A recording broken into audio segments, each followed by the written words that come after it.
बघू शकता मी देवळात जात आहे, उपवास आहे, आरती चालू आहे.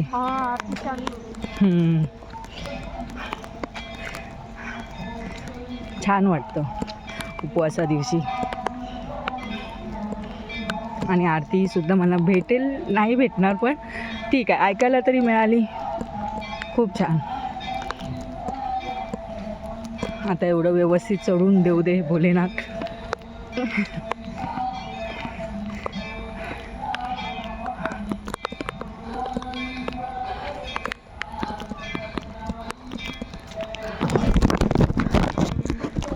बघू शकता मंदिर, आरती चालू आहे.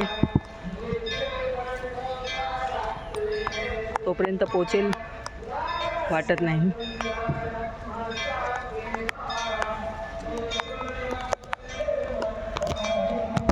चला, उतरत्या वेळी करते. जय भोलेनाथ.